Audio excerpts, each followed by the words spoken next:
of the game. I mean, VG's going to have to do something, because they can't leave Drow alone against a Mars Darkseer lane, can they? They really want to ensure that the Axe gets a game. I think that's the biggest thing. If they leave Axe alone, it just becomes impossible. Look at his starting on it, by the way, by Matoma Man. I think they're just full-out reading that, is that he has a win lane. Oh, yeah, so just gets the courier. All right. Yeah, but yeah, Matoma Man has a win lace on Slark. So I feel like that was him just wanting to be able to keep up and chase the Axe if he's cutting and bring creeps and stuff like that around or something. But it's very unorthodox. You never see a win lace on Slark.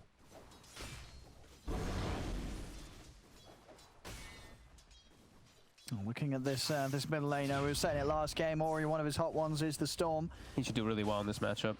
And I mean, how does a Dragon Knight fare nowadays? It isn't a mid laner that we really saw. I think, well, we saw one game in the minor and it looked terrible.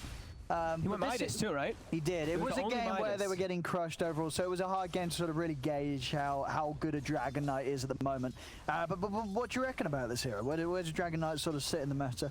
Not too sure, to be totally honest. In this game, it's versus a Drow already, which is, I mean, you've got your plus armor, which can help a little bit and all that, but I don't know. I'm not too sure what the hero can do, because the times I've seen it in like pubs and all that, because like you said, you've only seen like once in an official. Yeah. It's been like a black dragon, like they go Aghanim or something, and they're playing versus like some magic damage lineup or something like that that just fits so perfectly. So, not too sure.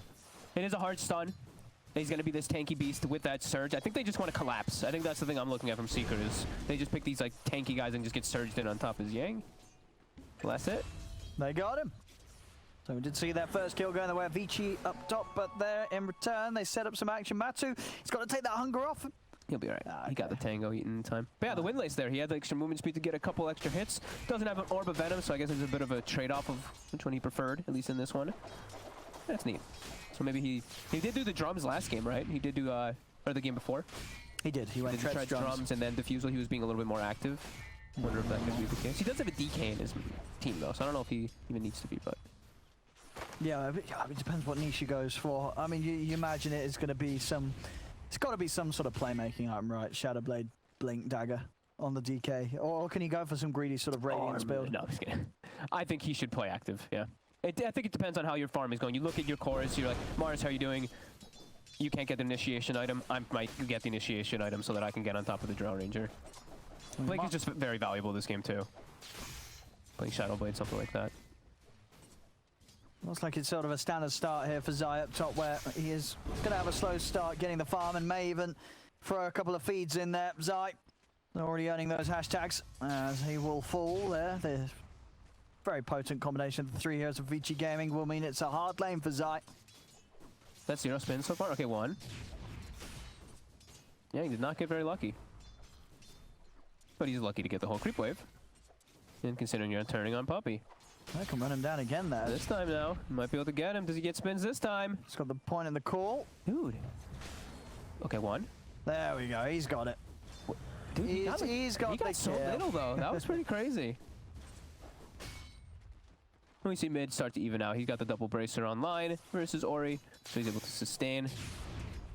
I thought Ori would actually pull a little bit more ahead before he was able to get all that out, but not the case. As we see runes coming up, and oh, very nice. Very, very nice for Ori to be able to push constantly. Things are going to get harder for Zai. I mean, you've seen already Yapsor's bailed on the top lane. He said, right, screw this, I'm going jungle. Yeah. So Zai is now totally alone. And it's going to be hard for him to put pressure onto Eurus, I feel. Yeah, and the Axe is getting away with everything possible now because he's versus a Lich and Slark is farming on the tower. So he is just cutting away. But now Yapsor is like, all right, I need to actually respond this. All right. And he's got the Ion Shell, and he's got a level in Vacuum too in case there's like a TP that comes out or something like that. So he did skill that one quite early. Let's see if they can finish off Yang here. He has the living armor. Vacuum, is he going to try for it? He's waiting until he's maximum. He should be able to get him here.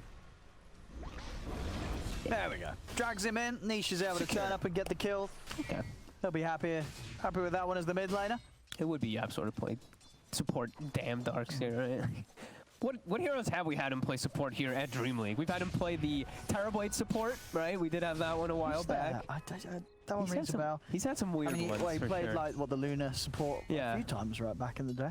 I remember the TB support really specifically because they had like someone picked something versus and then he ended up playing TBs when they won the game. They won so fast in that game too, and it was like, what? So I was going to start trying to pull some Pull some waves around. They will come and mess with him, though, for that. Same time, bottom Matu going aggressively. PYW puts a stop to it. Such a potent lane. Lich Slark, just so much kill potential, so much chase. Always need to have a person backing up the axe if he's not cutting waves. DY? Well, they might get him this time, though, Yang. Still a little too speedy, yeah, those phase boots. Yeah. Keep him safe every time. Still sticking to the jungle, Yapzor. He got his arcane boots pretty much done.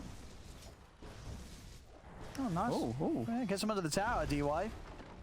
Not quite enough hits to kill him, but we'll get DY pushed away from having a look in at that wave that Zai was able to push and pull right round behind the tier 2. Ooh. Some nice rune control coming out from Vici. I've noticed that a lot when they do go. There's not many heroes now anymore that go the actual bottle. I think there's like 3 or something that we've seen a lot of times popularized, but they always do a very good job of covering those with their movements. Both of their supports, they're very active. Who does go bottle now? Storm SF. Oh, in the mid lane. Yeah. SF co-op. Not that many.